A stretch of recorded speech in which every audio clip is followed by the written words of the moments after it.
Bismillahirrahmanirrahim. Assalamualaikum. So guys, aku Afif Fazman. Terima kasih kerana menonton video aku di dalam channel YouTube aku. Okey, sebelum ni, dalam video aku yang sebelum ni, yang aku ceritakan macam mana aku selesaikan hutang, dan Alhamdulillah aku dapat membeli sebuah rumah yang bernilai 500,000. And again, pada aku ianya sesuatu yang sangat besar dan mustahil, tapi aku dapat, uh, aku berjaya untuk dapatkan. Tak kisah orang kata loan ke apa benda semua, tapi yang penting itu apa yang aku nak dan aku dapat, Alhamdulillah. And again, ini bukannya macam nak cakap besar dan sebagainya, ini just sebagai mungkin dapat memberikan manfaat dan motivasi untuk korang. Okay, so aku cerita pasal macam mana aku selesaikan hutang, aku dapat membeli sebuah rumah, and Alhamdulillah aku dapat selesaikan urusan majlis kahwin. Semua ni berlaku pada tahun 2019, and of course 2020 agak mencabar sikit lah, di mana aku as a full time real estate negotiator, pendapatan aku memang tak tetap, 100% based on sales. Lepas tu aku sambung study lagi, yang mana sambung study pada aku amat-amat mencabar. Aku kena fokus pada study, kelas, assignment, quiz, test dan sebagainya. Dan of course kita ada pandemik COVID-19. So benda ni sekejap boleh keluar buat kerja, sekejap tak boleh, sekejap kena duduk rumah, sekejap boleh keluar tapi SOP dan sebagainya. And aku ya kita tak boleh buat apa, tapi kita boleh keep on fighting and cuba cari jalan cara untuk kita bangkit. Okay, so untuk video kali ini aku nak share dengan korang, yang mana kalau video aku yang sebelum ada orang komen, dia minta aku share, yang ada juga yang WhatsApp, dia minta aku cerita detail, and of course aku tak cerita detail dekat aku punya video sebelum ni, sebab sebenarnya banyak perkongsian yang korang boleh cari.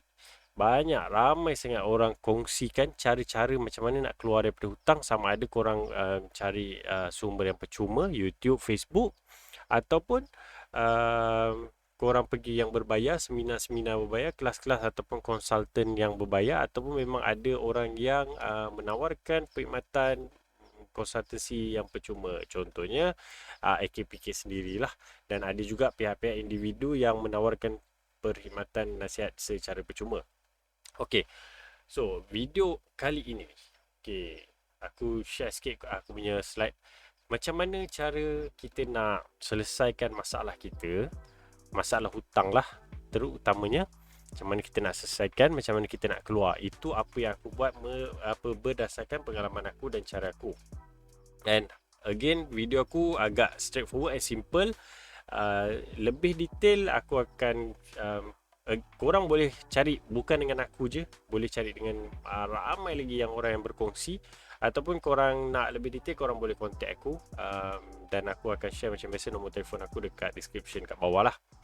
Okay, yang pertama sekali korang kena kenal pasti apa yang korang hadapi. Contoh macam aku dulu, aku tak perasan bila aku gunakan kad kredit masa gaji besar, and then gaji drop, dan berhenti kerja, tak ada sumber pendapatan, kad kredit masih ada, dan aku gunakan kad kredit tu untuk isi minyak, makan dan sebagainya.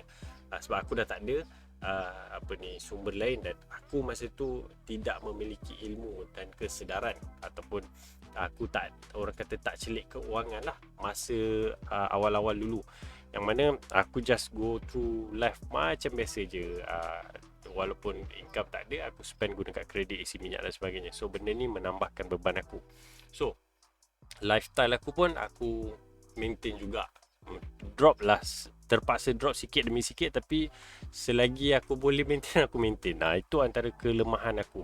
So untuk korang, macam mana korang nak kenal pasti, macam mana korang nak selesaikan masalah hutang-hutang korang? First, korang kena kenal pasti. Kenal pasti punca dan apa yang menyebabkan korang terperangkap daripada awal. So biasanya antara punca yang aku dapat sharekan, ini based on pengalaman aku. Pertama sekali, habit. macam mana cara kita berbelanja. Aku memang suka antara habit aku yang dulu, aku suka bercuti. Tak kisahlah dalam luar negara, walaupun aku tak mampu ke Eropah, aku akan cuba juga cari cara untuk bercuti. Walaupun macam sebelum ni aku pergi ke Thailand, pergi ke Filipina dan sebagainya. So duit cukup-cukup, tak kisahlah, janji dapat pergi juga, sebab nak feel macam mana orang lain pergi dan macam mana orang lain yalah, feel bercuti kan. Aku nak pergi juga, nak rasa juga. Seronok memang seronok, tapi kena catu, makan catu, aktiviti catu. Sebab memang sebenarnya belum mampu pun, tapi aku paksa diri. Itu antara dia. Contohnya, lepas tu selain daripada tu, guna gadget, iPhone dan sebagainya lah pada waktu-waktu dulu. Perbelanjaan, berjalan, lepak, Starbucks dan sebagainya. So itu antara habit-habit aku. Lepas tu ada pula ego. Ego ni kita rasa macam kita dah berada di satu level yang, yalah, contoh minta maaf kalau ada yang kecil hati dengan perkongsian aku ni. Aku just aku cuba yang terbaik untuk tidak menyakitkan hati sesiapa, sebab benda ni based on aku punya personal experience je. Contohnya, ada orang dia tak dapat merasai untuk menikmati Starbucks. Ada orang dapat mungkin sebulan sekali, setahun sekali. Ada orang langsung tak pernah rasa, dan ada orang rasa macam nak membeli Starbucks tu sesuatu yang sangat gila lah, sangat mustahil. Tapi untuk aku dah rasa seronok feel dia tu, boleh kata setiap hari, bukan setiap bulan, bukan setiap minggu, setiap hari mesti nak ada kopi-kopi yang selevel dengan Starbucks. Sama ada Starbucks ke Coffee Bean ke. Lepas tu dah ada Costa pula. Aku beli mesin Nespresso yang adalah mesin kopi tu kan. So benda tu kita nak tunjuk kat orang, mungkin dia sebenarnya bukan nak tunjuk, tapi kita secara tak sedar kita rasa aku mampu. Dan kopi ni ada standard contohnya. Itu antara kelemahan-kelemahan ataupun kesilapan aku yang dulu. Dan kejap okay, so cuba membuktikan sesuatu ni. Aku boleh kata aku tak rasa diri aku berjaya, dan sampai hari ni pun aku rasa aku belum berjaya lagi. So aku nak proof pada parent aku, orang sekeliling, saudara terdekat, kawan-kawan. Aku nak proof yang aku ni berjaya. And then apa yang aku buat masa awal-awal aku dapat kerja dulu, masa ini cerita 2012 lebih kurang lah. Apa yang aku buat, aku beli sebuah kenderaan Toyota Vios yang baru. Untuk orang yang macam aku, Vios ni sesuatu yang sangat wow. Untuk orang lain mungkin Vios je kan. Tapi untuk aku dapat membeli Vios baru pula tu. Lepas tu aku beli lagi Myvi baru, sekali dua. Maksudnya jarak dia 3 bulan kemudian. So aku beli Vios dan Myvi baru. Yang mana sebelum tu aku mampu membeli daripada habis sekolah. Aku dapat orang lain, aku tengok zaman tu zaman skuter. So orang lain pakai skuter, Mega, airbrush dan sebagainya. Aku dapat beli, tapi aku dapat beli yang second hand. Banyak rosak, banyak ragam. Nak airbrush pun tak mampu, tapi buatlah juga sekadar yang termampu. So bila aku dah ada kemampuan, aku dapat membeli Vios, Myvi tu baru. Aku rasa macam aku dapat membuktikan pada orang I'm not a loser. Itu yang aku rasa. So itu antara kesilapan aku yang dulu lah. So korang pun boleh cuba check kenapa korang boleh terjerumus ataupun terperangkap dalam masalah hutang. Apa yang menyebabkan korang stuck dalam hutang sebenarnya. Macam aku, ini yang aku dapat secara ringkas, yang aku dapat kesan lah. Okay, lepas tu nak buktikan satu untuk family, saudara, kawan-kawan, tapi nak impress. Impress ni contoh macam masa aku muda-muda dulu, sebelum ni cerita sebelum kahwin dulu, bertahun dulu sebelum aku jumpa wife aku ni. Sebagai seorang budak lelaki yang muda and tak handsome, jadi bak kata ada satu yang selalu keluar kat iklan, tak handsome tak apa, janji kaya kan. So aku rasa macam aku nak kena tunjukkan yang aku ada something, aku boleh show off baru diorang impress kan, barulah boleh nak usah dan sebagainya. So ini antara benda-benda yang menyebabkan aku terperangkap lah ke dalam masalah hutang yang lebih besar. Sebab benda ni nampak macam sikit, tapi kalau kita calculate balik, contoh let's say like perbelanjaan membeli Starbucks, anggaran segelas Starbucks tu dalam 10 ke 20 ringgit. Let's say lah kalau satu hari 10 ringgit, sebulan 300 dekat Starbucks saja. Itu dekat kopi je dah 300 ringgit sebulan untuk dalam 24 jam tu segelas. Kalau orang lain 10 ringgit tu mungkin boleh buat perbelanjaan makan selama satu hari. Tapi aku spend dekat segelas, kadang-kadang 10, kadang-kadang 20 ringgit. Average kan sebulan dalam 300 ringgit untuk kopi saja. Belum benda-benda mengarut yang lain. So itu antara punca dia. Okay. Lepas tu cara bila kita dah dapat senaraikan punca-punca kita, kita senaraikan pula. Kita macam mana kita nak selesaikan. Kita senaraikan hutang-hutang. Macam aku belajar ni dengan ada satu, aku tak nak mention nama, bukan aku tak nak bagi kredit, sebab aku tak nak korang cakap aku nak promote orang. So aku tak macam tu. So mungkin ada yang orang aku jumpa tu aku cakap benda yang bagus, apa yang dikongsikan, ada yang juga yang tak bagus. So aku tak nak mention nama. Korang boleh cari mereka ni secara mudah di Facebook korang sendiri. Okay, so masa tu aku dalam keadaan aku bekerja di Terengganu masa tu sebagai seorang pengajar. Gaji aku daripada 7-8 ribu aku drop sampai 2,000. Dia 2,500, dia drop sampai 2,000. Lepas tu jadi macam 1,800 sebab company tak boleh nak bayar. Dia kurang-kurangkan lagi, dia potong lagi. Waktu bekerja kurang, jadi bayar pun kurang. So sebulan tu dia bayar 2 kali. Kadang-kadang sangkut, EPF tak bayar dan sebagainya. So masa tu aku dah dalam keadaan yang sangat tertekan. Hutang aku banyak gila. Aku cuma ada masa tu tak sampai 1,000. Kereta aku hampir nak ditarik. Kad kredit aku jangan ceritalah, memang tak boleh nak settle langsung. Lepas tu aku cari cara macam mana aku nak selesaikan. So aku jumpa dekat Facebook, dekat YouTube dan sebagainya, ada seorang ni dia memang fokus dia cara untuk selesaikan hutang. Masa tu fee dia pada awal dulu dalam 2-3 tahun sebelum tu dalam 100 lebih macam tu. Tapi aku buat tak layan lah. Of course lah, masa tu dia memang 100 lebih sebab dia belum popular lagi. And then bila nama dia dah meningkat naik, aku cakap okay lah, ini dah masanya untuk aku jumpa dia. Aku ingat 100 lebih. Bila aku check kan, dia punya registration rupanya masa tu dah RM600 untuk satu session. So aku pun ada, sama ada aku nak bayar duit kereta yang dah nak kena tarik, so aku dapat selamatkan 1 bulan, ataupun aku gunakan duit ni untuk aku belanja makan, ataupun aku pergi jumpa orang ni bayar RM600 untuk aku belajar. So aku buat keputusan yang aku gunakan RM600 tu, aku jumpa orang tu, aku belajar daripada Terengganu aku ke Kuala Lumpur, aku jumpa dia.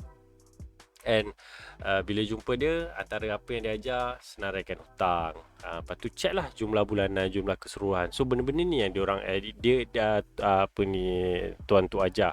So okay, senaraikan hutang. Korang kena ambil buku ataupun kertas, tulis dekat situ, senaraikan apa hutang-hutang yang related dengan institusi kewangan, contohnya macam bank, Aeon dan sebagainya, termasuk PTPTN. So senaraikan semua hutang yang korang ada. Lepas tu korang susun daripada kecil ke besar. Bila korang dah senaraikan, korang dekat satu kolom tu nama-nama hutang. Lepas tu kolom sebelah tu, petak sebelah tu korang letakkan berapa. Yang ini sepatutnya sebulan berapa yang korang kena bayar. Lepas tu petak lagi satu sebelah dia, total dia setakat hari ni berapa jumlah yang patut dibayar. Contohnya let's say kalau kata korang ada buat personal loan dengan Aeon ke ataupun kad kredit, contoh 5,000. Lepas tu bulanan mungkin kena bayar dalam RM500 contohnya lah, ataupun RM200. So total up korang kena bayar campur interest, yang principal mungkin RM5,000 tapi dah campur interest, korang kena check balik ataupun contact pihak yang memberikan pinjaman tu, mungkin dia jadi RM10,000. Okay, so itu dah kalau korang bayar ikut tahun dia lah. Okay, so korang dah nampak jumlah berapa, bulanan berapa, daripada kecil ke besar. Okay, bila korang dah dapat benda-benda tu semua, korang kena buat macam apa yang aku buat adalah aku snowball. Macam mana nak snowball ni? Maksudnya, okay, kita kena tambah income. Kalau income kita ada lebihan, okey. Kalau kita langsung cukup-cukup, memang saving pun tak ada dan sebagainya, nak tak nak kita kena tambah income. Cara dia, kita kena cari juga extra income. Let's say RM200 ke RM400 sebulan lah. Itu paling mudah lah. Itu bukan paling mudah, aku tahu susah nak buat. Tapi secara mudah untuk diceritakan. Macam tu. Okay. Let's say korang dapat extra 200. So sepatutnya korang kena bayar RM500 sebulan dekat Aeon tu. Korang tambah lagi 200, so korang dah bayar RM400 sebulan. So dengan cara itu korang dapat selesaikan dengan lebih cepat. Ataupun kalau korang kalau dah sampai tahap korang kena register dengan AKPK, masukkan semua tu di dalam AKPK. Jadi lebihan duit yang 200 tu korang simpan, bayar dengan AKPK macam biasa, tapi gunakan lebihan duit yang extra income dan sebagainya, korang ambil as a saving, and then korang tengok dekat AKPK berapa yang korang boleh tutup. Contohnya Aeon tu RM5,000 tu kan, korang contact Aeon and tolak tambah interest. Let's say lah dia kata okay, kau kena settlekan dalam RM6,000. So gunakan yang AKPK bayar macam biasa, tapi yang extra saving tu bila dah korang kumpul setiap bulan dah cukup RM6,000, pergi jumpa Aeon, check balik latest berapa yang korang kena selesaikan, dan selesaikan. So korang dah selesai satu account. Go to the next, buat benda yang sama. And macam aku buatlah apa-apa extra income. Masa aku dekat Terengganu tu, aku dengan kawan aku, kita orang bangun 4 pagi, masak untuk kita orang, ambil macam tender lah, masakkan untuk orang sarapan makan tengah hari, macam tu. So pukul 4 pagi kita dah bangun, kita dah siapkan jenis juadah-juadah yang dah dijadualkan. So cukup seminggu kita dapat payment, Itu antara cara aku nak dapatkan income. Okay, lepas tu kurangkan komitmen. Yang ini ada orang sanggup buat, ada orang tak sanggup buat. Contoh macam aku jual kereta aku. Okay, aku jual kereta aku. Jadi bila aku dah tak ada kereta, masa tu kalau dating, belum kahwin lagi, aku dating masa tu, naik MRT, naik bas memang naik bas yang sambung-sambung tu. Kalau kat KL adalah MRT LRT selesa sikit. Bila aku balik Johor, aku kena naik bas. Memang dah lama gila tak naik bas tu, daripada JB ke tempat aku, Kota Tinggi. Ya Allah, memang sakit badan lah, sebab kaki aku agak panjang kan. Bila duduk macam sempit sikit, and kerusi dia tegak. Tapi peduli lah. Itu dengan cara aku cut off kereta tu, aku dapat jimat RM600. Aku tak payah bayar RM600 untuk kereta, dan aku dapat extra RM2,000 hasil jualan kereta tu. So duit-duit tu yang aku gunakan untuk tutup hutang-hutang yang ada, daripada kecil ke besar. So Netflix masa tu aku tutup. Aku Astro memang tak ada. Apa lagi banyak lah yang aku boleh cut, semua aku cut. Makanan aku jimat, dah tak ada dah. Starbucks bagai masa tu. Siap ada kawan-kawan, dia punya prinsip, dia kata kita ni jangan berkira dengan makanan. So kalau cerita makanan, makan je, beli je, tak kisah berapa pun. Itu prinsip dia, prinsip aku. Dan aku tak nak argue, aku tak cakap dia betul ke dia salah. Untuk diri aku, no, aku just cukup. Aku biasakan diri aku dengan nasi putih telur. So apa yang aku buat, aku beli beras, aku beli telur sepapan, aku beli kicap. Kalau nak sedap sikit, belilah ikan bilis buat goreng dan sebagainya. So benda tu aku boleh jimatkan kos makanan harian aku dengan yang sangat signifikan. So aku terpaksa buat benda tu dalam tempoh setahun jugalah, lebih kurang macam tu. Dan Alhamdulillah, dengan cara tu aku dapat keluar daripada AKPK dengan lebih cepat. Yang mana selepas tu aku jumpa pula ada satu orang lagi mentor ni, dia ajar, dan dengan cara dia aku dapat keluar AKPK dengan lebih cepat daripada cara yang aku maintain tu. Tapi kalau kita buat je cara yang aku sharekan ni, kalau korang masuk AKPK contohnya sepatutnya standard 10 tahun. Mungkin korang dapat keluar dalam masa 5 tahun, 3 tahun dan sebagainya. Bergantung kepada kesanggupan korang. Contohnya, sanggup ke tak korang nak extra effort tambah income? Sanggup ke tak korang untuk cut off komitmen korang yang korang boleh cut off? Itu cara aku. Okey. Pelaksanaan dia, buat je. Selagi korang fikir macam mana itu ini, memang tak buat. Dia macam aku nak buat video ni lah. Aku punya style, aku orang yang tak prepare untuk macam mana nak script. So aku just kalau aku buat macam tu, aku akan tunda lala tak buat.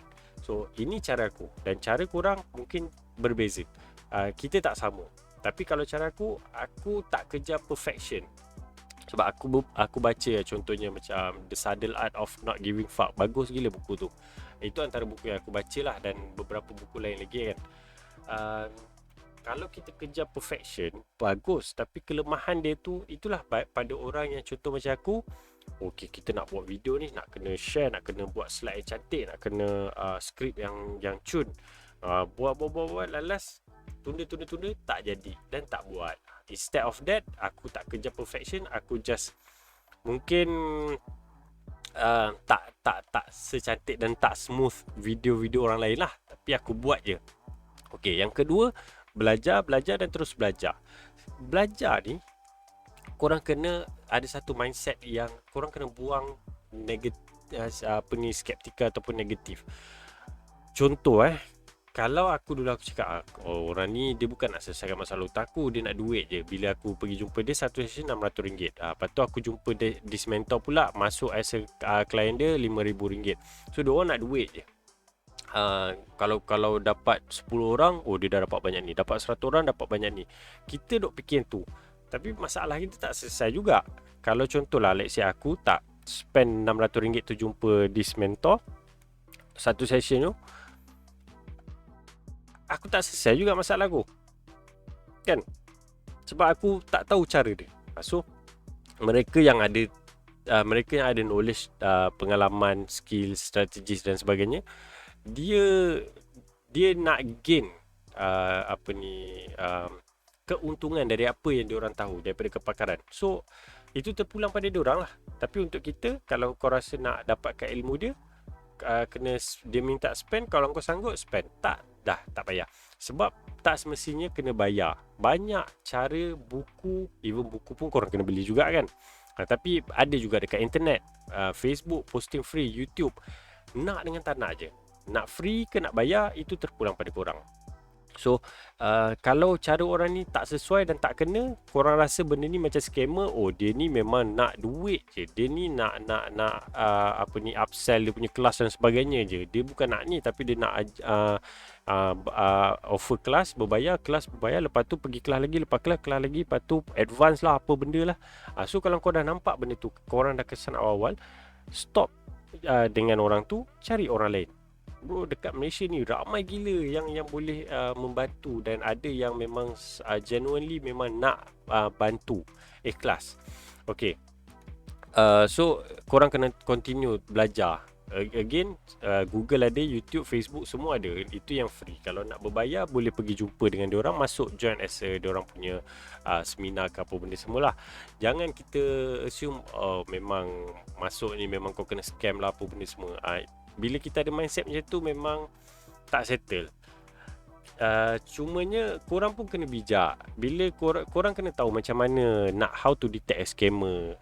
Lepas tu macam mana nak elakkan diri daripada ditipu dan diperdaya dan sebagainya. So dengan cara tu mungkin korang dapat menyelamatkan diri korang. Jadi dengan cara tu juga korang boleh cari guru yang ataupun mentor yang betul-betul genuine nak membantu korang. So banyak korang kena usaha dan cari.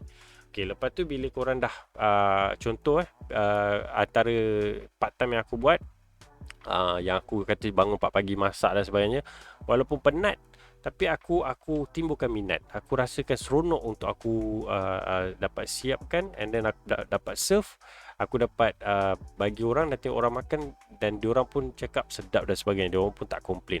Lepas tu setahun kemudian lepas tu aku register pula as a real estate negotiator. Bila aku jadi real estate negotiator, ada orang tanya aku, adakah aku memang minat untuk jadi ke macam mana? Sebab aku memang tak tahu langsung pasal real estate negotiator ataupun perundian tanah ni. Sebab tak ada pun kawan aku yang dekat ataupun saudara mara, family apa semua, tak ada. So aku masuk sebab aku tahu ini boleh buat duit. So aku masuk dan aku timbulkan minat, dan alhamdulillah sampai hari ni minat tu semakin mendalam. Aku pun continue sambung study lagi untuk tahu lebih untuk diri aku, untuk lebih baik lagi, untuk mengetahui bidang-bidang ni. Dan bila aku tahu ilmu-ilmu, contohnya undang-undang, cukai, pengurusan hutang dan sebagainya, aku dapat membantu lebih ramai orang dengan lebih baik lagi. So timbulkan minat, and then paksa diri. Kadang-kadang memang rasa malas lah, rasa macam susah lah, rasa mustahil lah. Lagi-lagi kadang-kadang kita duduk dikelilingi kawan-kawan yang cakap tak payahlah itulah ini apa semua kan. Memang korang kena lawan, korang kena paksa. Kalau korang tak lawan, korang tak paksa, korang akan stuck. Memang tak berubah lah. Lepas tahun macam tu je. Dan seterusnya ulang dan baiki. Apa maksud ulang dan baiki? Ulang balik, buat je, belajar, timbulkan minat, paksa diri, ulang balik, buat je, belajar, timbulkan. Sebab dari masa ke semasa korang akan gain experience dan korang akan gain knowledge dan kefahaman yang lebih mendalam bila korang ulang-ulang di step. So ini saja yang aku nak share dengan korang. So harapnya dapat membantu macam mana korang nak selesaikan hutang-hutang korang. Basically macam tu je. Bagi mereka yang tak ada jalan, just contact AKPK. Jangan risau. Masuk AKPK, memang kesan dia korang tak boleh buat new loans ataupun korang tak boleh buat pinjaman-pinjaman baru dan nama korang stuck lah. Tapi bukan selama-lamanya. Selama korang dalam AKPK tu memang korang tak boleh. Tapi instead of 10 tahun, dengan strategi yang ada, korang boleh keluar dengan lebih cepat. Contohnya korang kena bayar sebulan, korang kena spend dalam 2 ke 3 ribu, ataupun 2 ke 3 ribu sebelum masuk AKPK. Bila masuk AKPK, daripada 3 ribu dia drop jadi 1,000 kan. So korang yang sepatutnya 3 ribu yang korang kena bayar tu, korang dah kena bayar 1,000, tapi di cut jadi 10 tahun. So sepatutnya korang ada extra lagi 2,000 yang sebelum ni korang bayar 3,000 tu kan. Okay, 2,000 tu lah korang guna untuk snowball ataupun hapuskan hutang korang dengan lebih cepat. Itu salah satu cara yang aku dapat kongsikan berdasarkan pengalaman aku. So guys, itu saja untuk video kali ini. Korang boleh komen, komen yang membina ke, kritik ke, tegur ke, pendapat. I'm happy to read and respond. Sebab benda ni untuk aku juga, untuk aku improvekan diri aku daripada masa ke semasa untuk make a good video dan dapat menyumbang dan dapat memberi manfaat lagi, insyaAllah. Assalamualaikum.